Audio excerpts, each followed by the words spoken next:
Welcome to the And One Analytics Podcast. I am your host, Alex West, and today I'm joined by draft experts Levi Pitts and Andrew Johnson. We go through the top 10 of the draft, and then we talk a little bit about the rumors that are going to be so important in the hours leading up to the draft, about Kristaps Porzingis and Paul George and the Spurs if they're going to move. So hopefully whatever you're listening for, you find it within the podcast. Brent, take us away.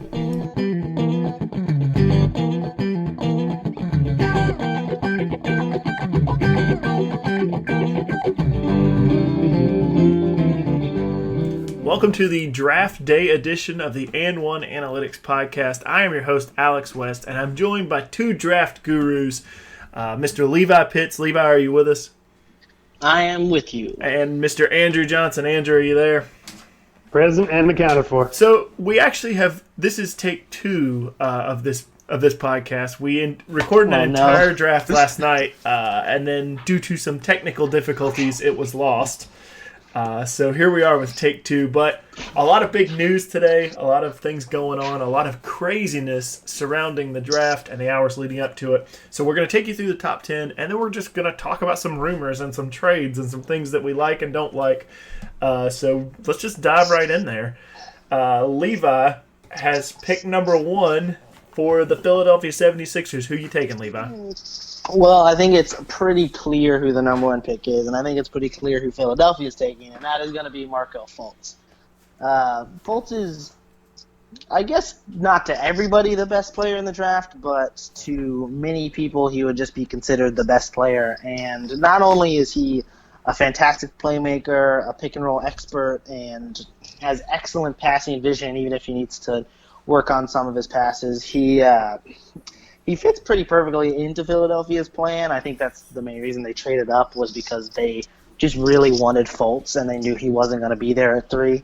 So he fits perfectly into their plan, because they just don't really have a very good point guard, and they especially don't have a point guard that's good at playing off the ball. Like, Fultz is a great just catch and shooter, and he's going to be able to take massive advantage of Ben Simmons' great passing ability. So I think he just fits perfectly right into Philadelphia's plan. All right, Andrew, you're the resident Celtics fan. I'm going to hit you with this one. Why do you feel like the Celtics traded down from 1? Do you think it's that Danny Ainge doesn't see a lot of difference in 1 and 3? Yeah, I think it's Danny sees this draft in terms of tiers, and I think he said he thinks the guy he can get at 3 is the guy he was planning on getting at 1 anyways. So what turned him off of Fultz? Fultz, I don't know if it's lack of elite athleticism. Perhaps I heard he shot a little bit underwhelmingly in the workout with Danny. You know, there's a lot of things. Could be the win-loss record. Like, there's a lot of little things that you could look at Markelle Fultz and be like, well, maybe he's not #that dude. Yeah, no, and also Andrew's been trying to get #that dude to trend on Twitter, so if you're listening right now, get #that dude is never going to be a thing. It's going to be a thing. It's coming. No, it's never going to be a thing. All right. It's streets ahead. So I love Markelle Fultz. I think he's the best player in the draft. If I would have been Danny Ainge, I probably wouldn't have been as confident that I could keep my job if Markelle Fultz pans out as an all-star. I probably would have just taken him and, gone from there, but I'm not Danny Ainge. But obviously, Levi, I think you're correct. No, Markelle Fultz is that #that dude. Trend it on Twitter, get that started. I never said that, but, No, #that dude. I would never say #that dude, all right? All right. You just said it. Next pick. Well, Next pick. Pick number 2. The LA Lakers are on the clock, and I'm picking for the Lakers. And, boy, I'm really going to the wall with this one. I think the pick is Lonzo Ball. I have no idea who you should pick. Well, I'm picking Lonzo Ball. And the reason I'm picking Lonzo Ball has nothing to do with LeVar Ball or Big Baller Brand or anything like that. Really? Yeah, I pick him because of LeVar Ball, honestly. I want him in my locker room. I love transcendent passers, point guards who elevate their team game, and that's exactly what Lonzo Ball did at UCLA. He made TJ Leaf better. He made Ike Anigbagu better. He just goes on the floor and makes dudes better. And if the Lakers are doing a slow build, then Lonzo Ball might be their franchise guy. Or if the Lakers are looking to add Paul George and LeBron James, then Lonzo Ball can also play with those guys. He is a dude who's adaptable, and he's a dude who I really, really like in this draft. And I don't think if you're the Lakers, you let him go. Yeah, I think it's a good pick, Alex. I don't know if anyone else will say it, but I think it's a good pick. I mean, I feel like people think it, but you know what? Well, I'm the first guy out there who's going to say it. I think you're the only person that is going to be bold enough to take Lonzo. That's bravery. That's what I'm talking about. That is bravery right there. All right. No guarantees with Lonzo. So now I wouldn't do it. Now over to pick number 3. Andrew has the Boston Celtics, and Andrew, your selection is? I think the Celtics are going to lean towards the offensive mastermind, #that dude, Jason Tatum. All right. Tell us about Tatum and why you like him. Tatum, elite scorer, I think, is what comes to mind when I think of Jason Tatum. He can do it all in terms of mid-range, post-up. I think he averaged 1.2. He's like the 99th percentile in post-up scores, if memory serves, in college last year. It was pretty eye-opening. Offensively, he's got every skill you want. He plays like he's been in a rec league for 99,000 years. He's got it all. Jeez, every little move. Time. Yeah, I know. He's a honed offensive player. He's polished. That's the word people throwing around. He's polished. For sure. Defensively, he's got. You're projecting a bit more on the defensive side of the ball. His footwork, which makes him so great on offense, is what a lot of people will dream on and see a good defensive player with. Like, he moves his feet. He shifts well. He switches pretty well. He competent switcher 1 through 4 in college. I don't know if he's going to be able to do that much in the NBA, but I think 2 through 4. He's got he's like 8'11" reach. He can definitely guard 4s. He doesn't like. I thought you were going to say wingspan, and I was like, no. That's got to be wrong. He's got an 8'4" wingspan. He's amazing. Jesus Christ. He's got like 90-foot wingspan. He can ride basically an entire world underneath it. So, Andrew, you were talking about this in the previous podcast, which didn't make air, but you said that you saw a lot of... God didn't want it to exist. It was too good.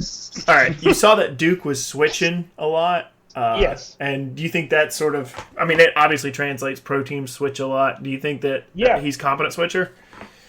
Yeah, I think that's a skill that's definitely going to translate, especially on the Celtics. Like with Horford, if you put him at the 4, let's say, with Horford, Brown, Crowder, Smart, and Bradley, I guess I don't know another NBA team that's got that sort of versatility potentially if Tatum can do it. All right, my last question for you: why not Josh Jackson? Josh it's the shot. It's really just the shot. His shot scares me. 56% from the free throw line. I don't care how good he shot it from 3. He's not going to do that next year. He's probably not going to do that 5 years from now. He needs a lot of work on his shot. His shot gives form you is everything awful. else. He gives you everything else, and they are close. Even saying that, they're very close. But Tatum, I would sleep better at night having Jason Tatum as a Boston Celtic. I think that's really all. I mean, the Celtics won't have to reinforce the backboards, which it feels like if you put Jaylen Brown, Marcus Smart, and Josh Jackson on the court, you need to reinforce it from all the rocks that they're going to throw. Yeah, that would be. You need to take out another insurance policy for the backboard, for the rim, for the court, for the fans. Really, it's going to be like would have to be on the lookout. It's going to be like one of those mid-2000 games where it's like 83-79. Oh, yeah. Every game. It'd be horrendous basketball to watch, but I'd love every second of it. All right, originally we had this all laid out perfectly where we picked every third pick, but this trade has obviously messed everything up. So, Andrew, you're on the clock again for the Phoenix Suns at number 4. And I'm swooping right in with Josh Jackson. I think he, more than anyone in the draft, he's got elite potential. Like, if he gets his shot in order, this guy is an MVP candidate. He strikes fear, I've heard, into the entire rest of the draft class. That's a thing that came out today, is that an NBA executive said that he strikes fear into the rest of the draft class. Whatever you take from that, that's just a thing that happened. And he played a lot of small ball 4 in college. I don't think he's going to ever be big enough girth-wise to do that in the NBA or anything more than short stretches. But he's a beast out there, athletic. Jumper. Not like shooting jumper, but he can jump. He's he's the best dunker in this class, like the best in-game dunker. Yes, for sure. That guy is a highlight reel. Yeah. And he's got some bulldog on defense. I love that. And that's something that the Suns could really use next to Booker. Yeah. He complements him very well defensively. You kind of wish they were the same player. You'd be like, oh, Michael Jordan. But, I'll take it. I really like Josh Jackson. Go ahead, Levi. I just want to say I think Jackson has a ton of potential, and I think anybody that you look at in college and you say, oh, they're playing good defense, I think that's very important just because I know that a lot of colleges just don't really teach defense too much, and they don't really try on D nearly as much. And I think that defense can be so important in the NBA. You look at people like Draymond Green, who are just like elite defenders, and they get recognized for that constantly.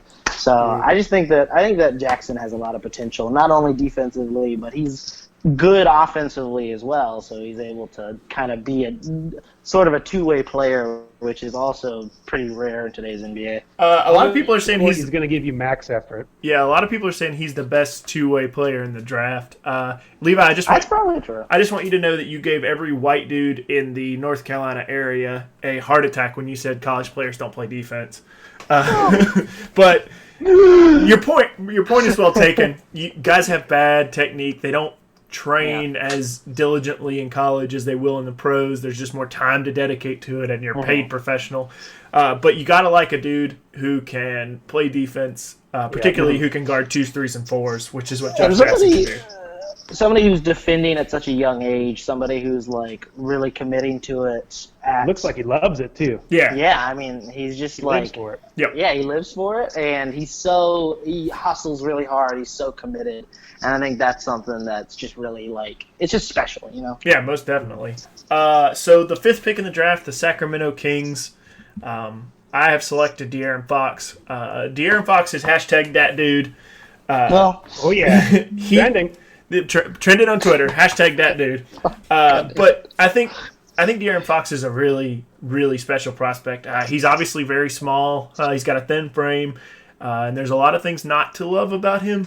But his mentality and his intangibles make him a fantastic pick for the Kings. He is super likable. Every interview I've watched with him, he's charming. He can deal with the camera. He can deal with the reporters, which I know doesn't translate to basketball, but Fox is lightning quick. He can get to the rack. He's a pretty decent shooter.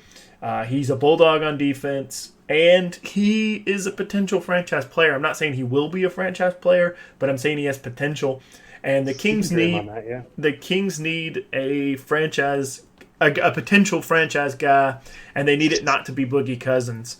Because they had such a sour experience with Boogie, but De'Aaron Fox is the opposite. He's smiling, he's happy, and if Sacramento can land him at number 5, I think they'll be very pleased with that. Yeah, something with kind of like the reporters and stuff, and him being such a smiling face with them. I would say that it is an important part of being in the NBA, not because it's going to translate the skill, but just because when you're in the NBA, you are a professional. You are a professional sports player, and you work in entertainment, so it's very important for you to be able to talk to the press and be able to have a good relationship with them because you're going to have to deal with them so much. And that's something I think Boogie had a big problem with, was just he couldn't talk to the press. He always looked bad after games, and when he lost, it was even worse. And I think that the fact that Fox does such a great job with the press is super important to being the franchise player and being the face of to your team. Being what now? To being what? Hashtag that dude. No, I didn't say that. I did not say those words. All right. But I totally agree with you, and I think that's why it's a great pickup for the Kings. Is he's a talented player, and he's got some off the court stuff that makes people really attracted to him, that sells jerseys, that gets kids excited about the program, and all the things that haven't happened in Sacramento in a long time. Yeah. All right, pick number 6, the Orlando Magic. Levi, you're on the clock, and your selection is? Malik Monk. I love Malik Monk for a lot of reasons. His name is great. He is pretty good at basketball, I think. No, but seriously, Malik Monk he's a great player. He I think Orlando has a very interesting pick with this one, where they're basically looking at best talent available once you get down to 6. You're kind of just looking at the top 5, and you're like, okay, they obviously took somewhere around the top 5 best players, so now we have to settle for the 6th best player. But the 6th best player is still great, and the thing about Orlando is they just need the best player. They're not looking for a specific fit. They don't have a very good core right now. They almost definitely will need to be in the rebuilding process, at least starting now. Maybe they even should have been a couple of years ago. But so I think that at number 6 with the picks that you guys made, I just think Monk is just the best talent available. And I think he's probably going to be the best talent available if he gets to 6. I think some people...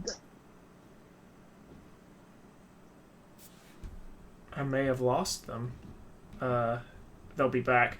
But to build on that... Oh, I think they're back. But to build on what you said, Levi, can you hear me? Hello? Yeah. I lost you guys for a second. So to build on what you said is Malik Monk is probably the best shooter in the draft. He's got a really pure stroke. The only thing I don't love about his fit in Orlando is that probably signifies the end to some other guys who have been there. Mario Hezonja, Elfrid Payton... some of the younger guys that they were quote-unquote trying to build around, which is fine. I mean, at some point you just ship those picks out and go like, all right, whatever. But I think you're totally right. Malik Monk is a talent, and you just gotta have good players, which is a very simplistic thing to say, but like it's true.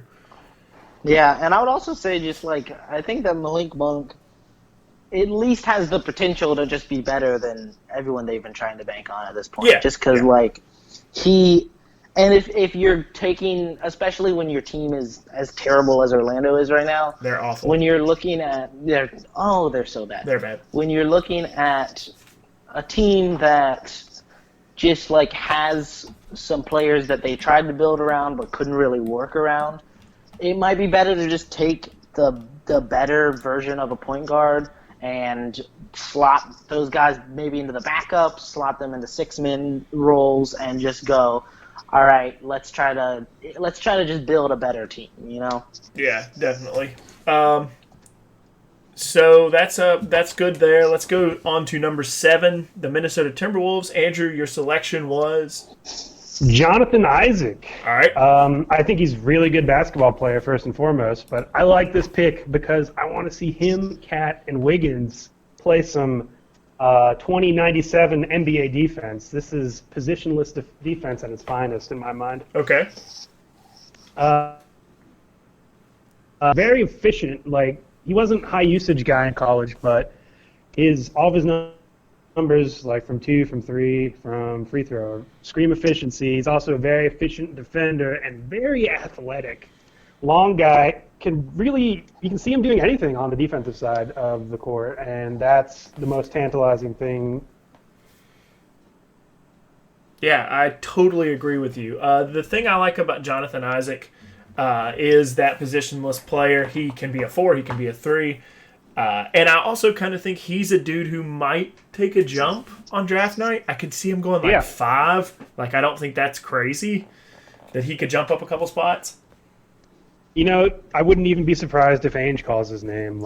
It would be a little surprising, but he seems like a Danny Ainge player. Yeah, I mean, he really does. And he's one of those dudes that he started out at 11 in those early mock drafts, and then he was at 9, and then he was at 7, and now, teams just seem to be liking him more and more.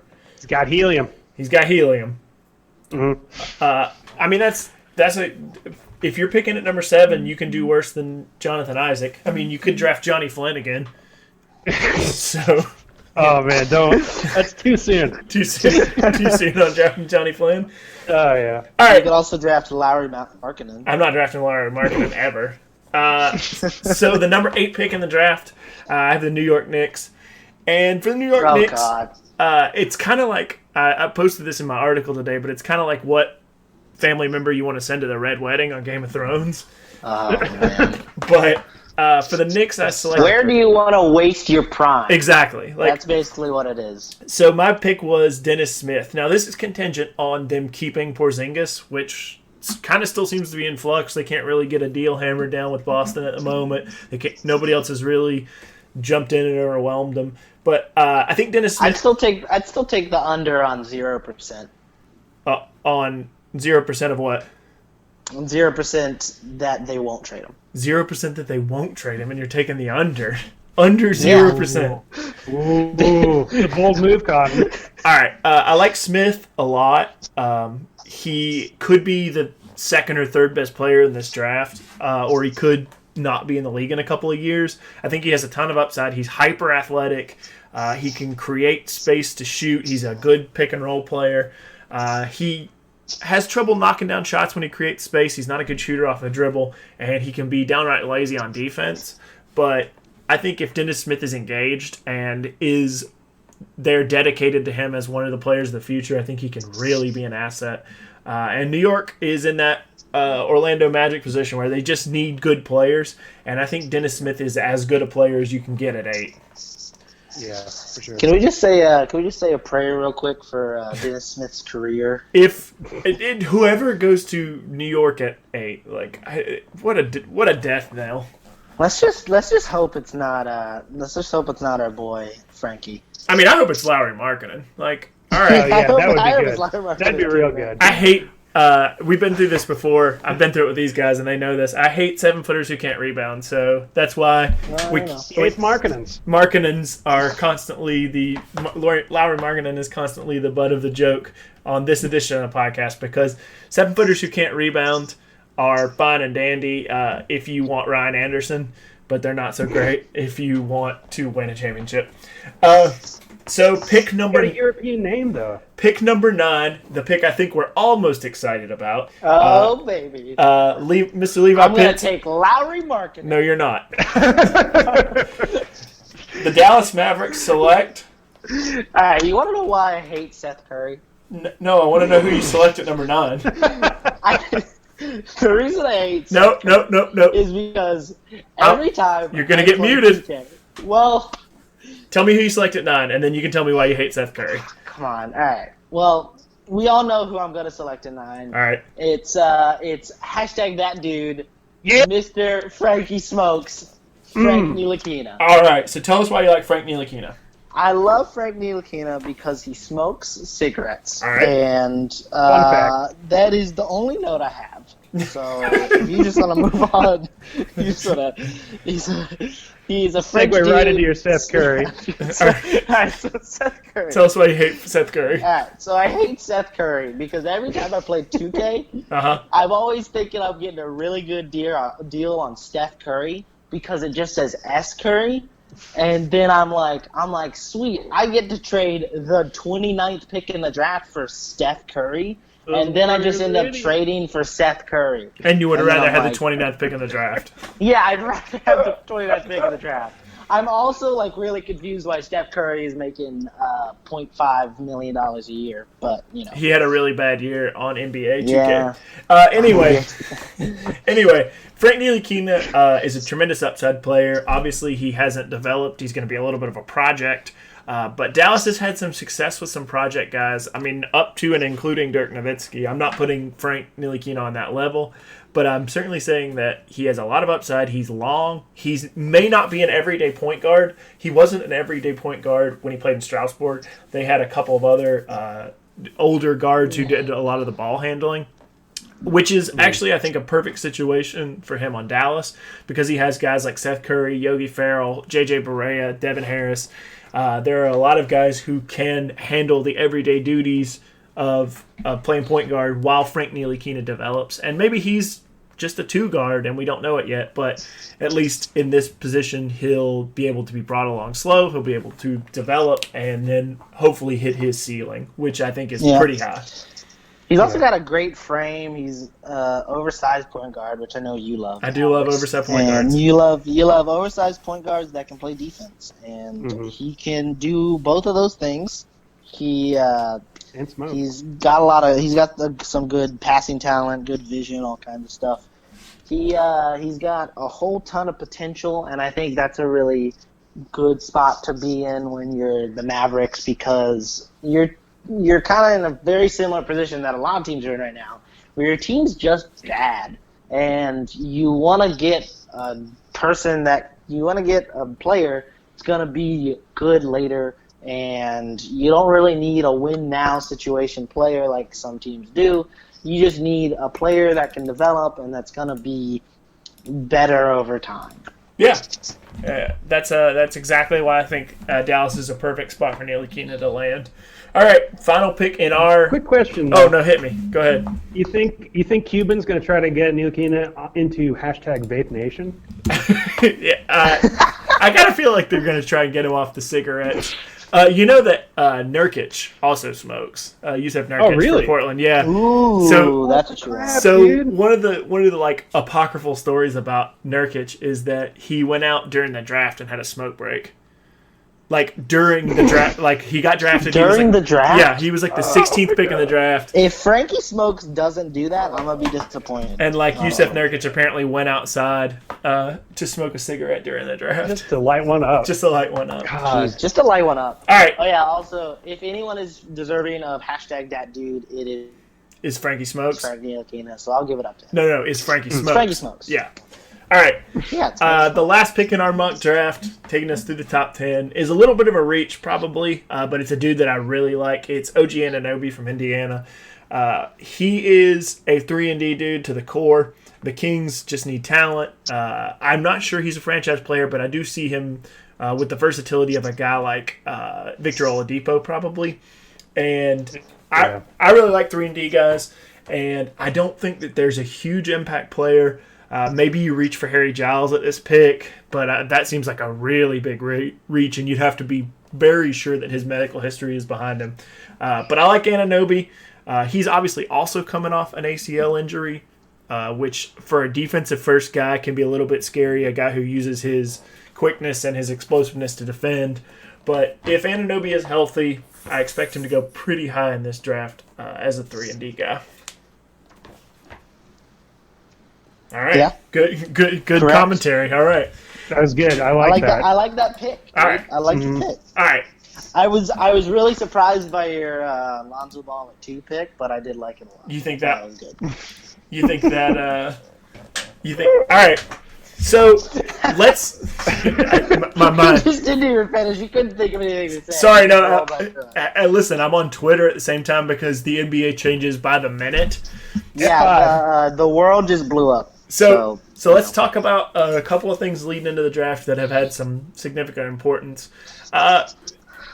Levi, I'll start with you because why not? How do you feel about this LA-Brooklyn trade where LA dumped Mozgov's contract and D'Angelo Russell? All right, so here's the thing. Okay. I like this trade for both of them. Weirdly, I know that a lot of people are saying, like, oh, I can't believe you traded Russell. This is ridiculous. But I think there's 2 big things that this signifies. 1, they're taking Lonzo Ball. That's easy. And 2, they really, really fucked up with the Mozgov contract. Like, oh my God. So they dumped a really bad contract that they didn't need and that they didn't want. Now they're dumping their bad contracts, and they're also dumping a player that isn't necessarily their future at this point. I don't think that Russell and Ball are going to play very well together for a lot of reasons. One being, I think both of them are very ball dominant, and I think that Russell has kind of that Kobe mentality of not wanting to pass very much, and he's also just, as much as I like Russell, he's just not that good to me. Like, I think he's gonna do very well in Brooklyn, and I think that he's gonna be a star in Brooklyn. But I just don't think that he would be the same level in LA for, as I've stated, a few reasons, and also just I don't think that a lot of the team or the management really likes him very much, really just as a person, and I think that causes a lot of chemistry issues both with the team and with the management, and I just think they really wanted to dump both of those people. Yeah. And the Nets don't give a shit if they get a bad contract. They're terrible, so they're just they're looking for assets. They're looking for assets. And he picked up an asset. If Mozgov is somehow an asset, then by all means. And I think Russell will be fine. And Mozgov's he's a contract that expiring contracts are becoming increasingly valuable in the NBA again, particularly with the projection at $99 million today, which is way down from 108. Big news. Yeah.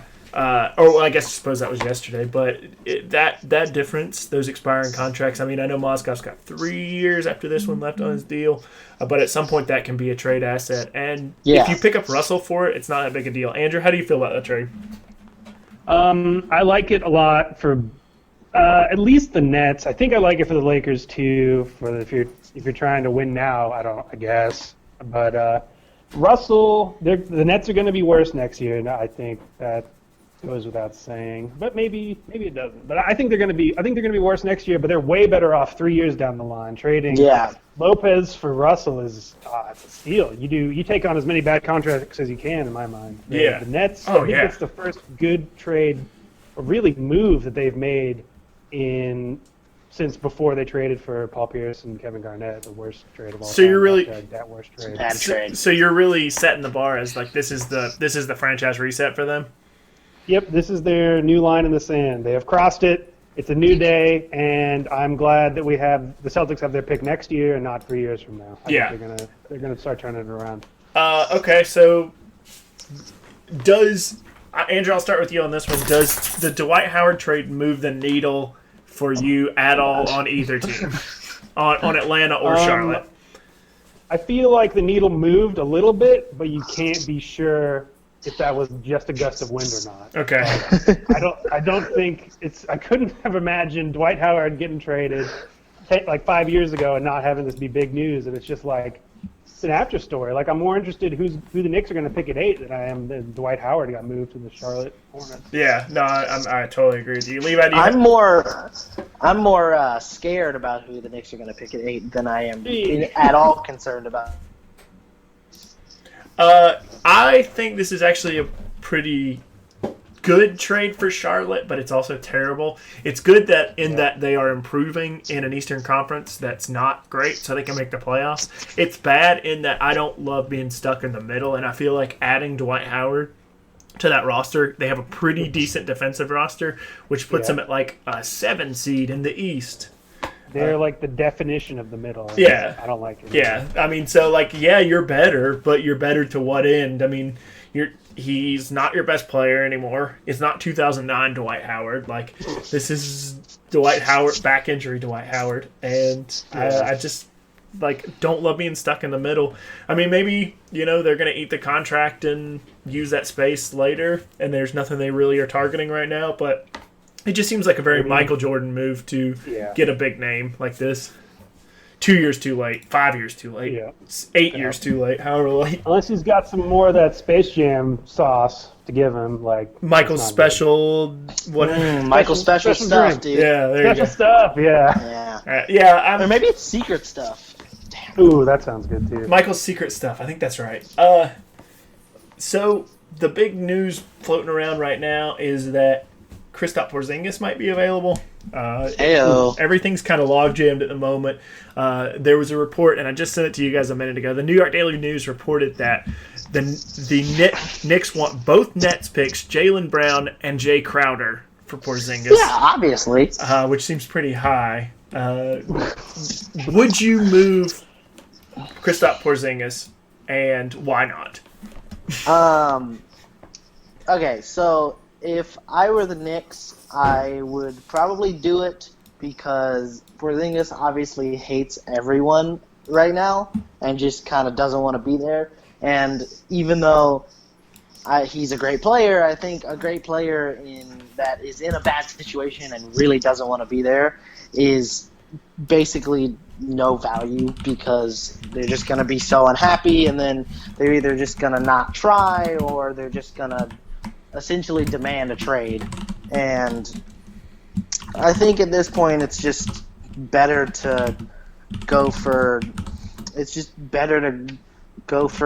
some kind of asset, and if that involves the Celtics giving up the number 3 pick this year, I don't think that's even that big a deal for the Celtics because Porzingis is a very special talent and has proven that he's a special talent. Yeah, but what about number 3, both Brooklyn picks, Jaylen Brown, Danny Ainge's immortal soul, and Larry Bird's legacy? Like, that seems high.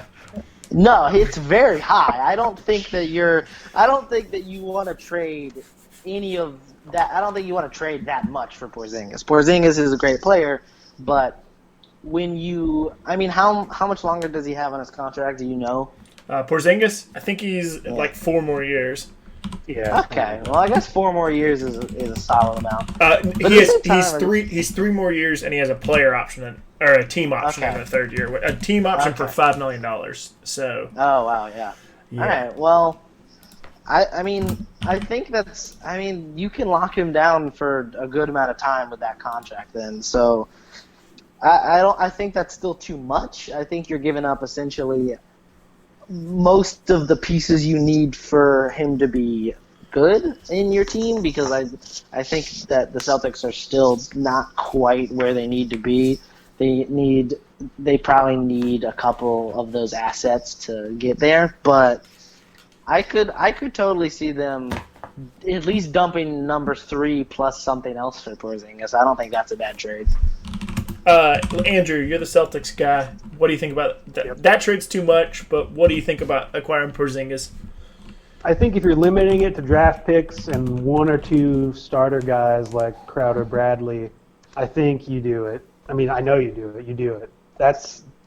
Kristaps Porzingis is why you're in the draft. That's who you're looking for.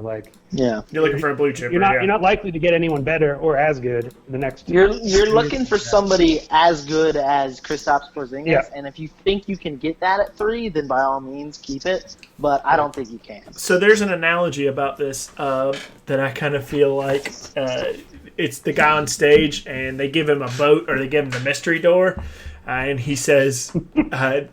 I could take the boat, but there could be anything behind the mystery door, even a boat. I feel like that's what even a boat. That's what trading Kristaps Porzingis, if you're the Knicks, is like. Yeah, but we have a boat, but we could get a boat. We could get a boat. Okay, but here's the thing: if you're looking, if the ceiling is Kristaps Porzingis on that pick, wouldn't you rather take the guarantee of actual Kristaps Porzingis? Oh yeah, if I'm the Celtics, I'm doing it in a heartbeat. Like that. Yeah. I go the other way from you, Andrew. I will trade you Bradley, Crowder, and number 3, and like more players, and keep the draft picks. Yeah, that's probably a better trade. Like I want to go the other way, which I probably don't think New York is as interested in. I mean, if they get Bradley out of it, I don't think that's a bad trade for them. Like, okay, this is a definite deal that I would do, and it doesn't fit under the salary cap, so don't go to the trade machine and try this. But like, I would trade you Smart, number 3, Crowder, and Bradley for Porzingis. Yeah, and not get back 8 either. And not get back 8. You can have 3 and 8. I would do that. Yeah, I mean, and then you keep the LA pick, you keep the LA Sacramento pick, you keep the Brooklyn pick, you keep the Memphis and LA Clippers picks, which I think are actually going to be. Wait. So what was the trade? You swap picks and no pick swap. It's number 3, Jay Crowder, Marcus Smart, Avery Bradley for Porzingis, and then obviously you'd have to match salary, so you end up probably taking on like Joakim Noah or somebody. But that's what, and if they want to use the Celtics as a salary dump, then take that on because Porzingis' contract is 4.5 for the next year, and then the team option in 2018. But if you're the Celtics, you get the opportunity to restrict him, which is a pretty good deal after that. All right, so the late breaking rumor is that LaMarcus Aldridge wants to not play in San Antonio. Oh boy! Wait, I thought the late breaking rumor was that William H. Macy died. No, William H. Macy is alive. That is a hox. Whoa! That is a Facebook hoax. Facebook stories, dude. That is a Facebook hoax. But it's unbelievable. Andrew, do you see any possibility for him getting moved? I mean, I don't think he's going to get moved. The story is that they're trying to move him for the number 4 pick in the draft, but I can't imagine somebody wanting to take on 31-year-old LaMarcus Aldridge for them. Yeah. I mean, there's always a possibility, right? But no, not for number 4. What do you think his market is? I mean, does he have a market? He's got to have a market, right? Someone's got to be think about it and be like, well, he was pretty good recently, but to me, I'm concerned if he wants out of San Antonio, why? That's what concerns me too. He chose to go there. He knew what he was getting into, and now he wants out. That's a red flag for me as a team trying to acquire him. 100%. That's a dang good situation. Yeah, No, but I would actually disagree there. I think that LaMarcus Aldridge, I think it's pretty obvious why he doesn't want to be there. It's because he's just not a star anymore. He's a role player essentially in San Antonio. You know, that Kawhi Leonard is their star and LaMarcus Aldridge is there. But if you talk to any San Antonio fan, they pretty much all hate him. I think that it's not that the team situation is bad. I think that as a player, LaMarcus Aldridge does not fit with San Antonio. My Spurs in-house Spurs fan Emily just came into the room and gave LaMarcus Aldridge 2 thumbs down. So yeah, that's what I'm saying. That sort of gives you the idea of what Spurs fans think.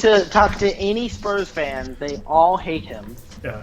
Why would you want to stay in a town where all the fans hate you and this is true. You're barely even a star? She just leaned into the studio and gave him 2 thumbs down. So yeah, real down. Real down. Thanks for proving my point. With a raspberry. Okay. I don't know. That's a death now. I don't know. I get your point, Levi, but leaving a player wanting to leave San Antonio is not a player I want on my team. It's that's my thing. You know what I hate? Okay, winning culture. Yeah, no, I feel that. Yeah, that's what did he expect going in? This is exactly what I would have expected. But I also think that San Antonio is such a different franchise from everyone else at this point. They kind of stand out as very different in terms of their coaching and their management and all kinds of things about them. That a team like Phoenix, who, funny enough, has the number 4 pick, might still want Aldridge because he might fit better on their team. I mean, they were in heavy pursuit of him last summer. They were the number 2 suitor for LaMarcus. Yeah, but no, and that's the thing is I think that hating the situation at San Antonio is not necessarily a red flag because I think that it's probably more so the fact that all the fans hate him and the fact that all the fans very openly hate him, and he doesn't seem to really enjoy the fact that all the fans hate him. I don't want a guy who doesn't want to win or doesn't like winning culture on my team. And if I own the Phoenix Suns and you come into my office and say, hey, we're thinking about trading the number 4 pick for LaMarcus Aldridge, I'm firing you. Not that you did it. Shooting you in the head. Yeah, not that you did However, they're also the Suns, so, you know. Not that you did the trade, that you came to me and said, hey, we're thinking about this. You're fired. Get out of my office. Bring this to me. I think that's right. I don't think you want... I think LaMarcus Aldridge has far past where anybody should want him, and I'm really unsure why San Antonio wanted him. All right. That's a very strange... It's strange to me that they wanted him at all, is what I'm saying. Yeah, no, I get what you're saying. So one last late-breaking rumor before we do a quick draft recap of what you think's going to happen tonight. Frankie Smokes has died. No, Frankie Smokes... No! Frankie Smokes is Hashtag that dude. Apparently Phil Jackson is dug in, and if he doesn't get exactly what he won't move Porzingis, despite saying yesterday that he was moving Porzingis for the Knicks' future.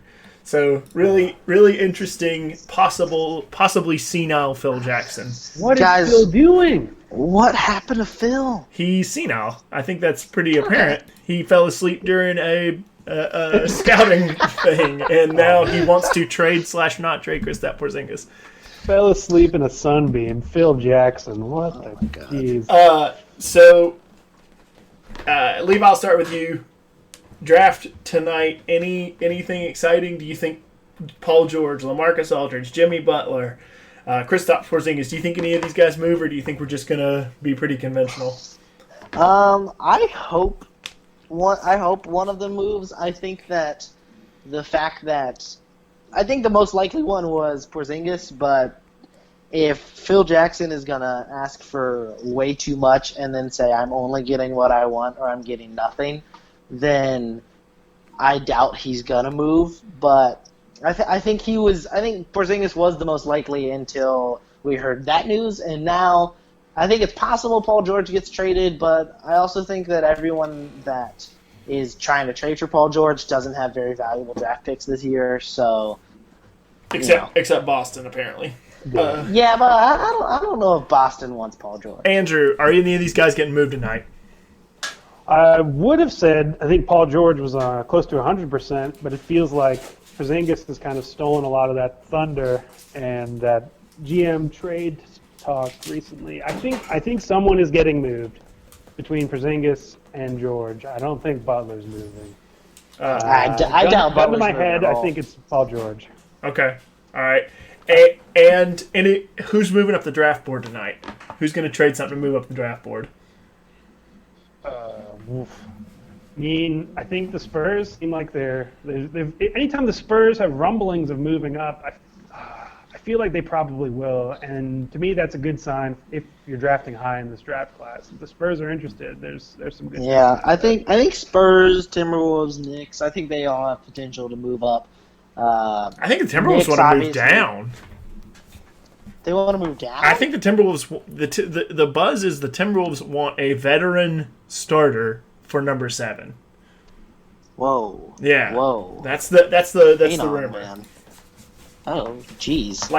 They want like a defensive shooting guard who's got a year left on his contract, who had a really good playoff series against Cleveland. So do they just want Kevin Love back? No, I think they want Avery Bradley because Jonathan Isaac hype. Hashtag that dude.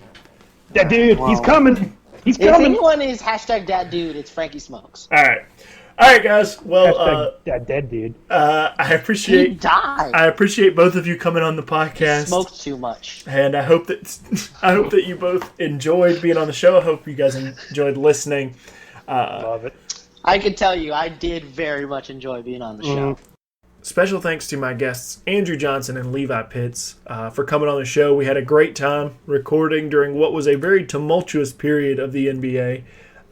If you want to read more about the draft picks, my mock draft is up at an1analytics.blogspot.com. Make sure and check that out. Also, follow us on Twitter. I'll be live updating during the draft. That's at an1analytics. Make sure you check us out on Facebook. That's where you can get all your updates. And let us know what you like about the show, what you don't like, as we start to make the switch over to the 94 Feet Report, which we're excited to announce is going to happen July 1st. Just stay in contact with us and let us know what you like. Until next time, I'm your host for the An1 Analytics Podcast. I'm Alex West. Have a good night.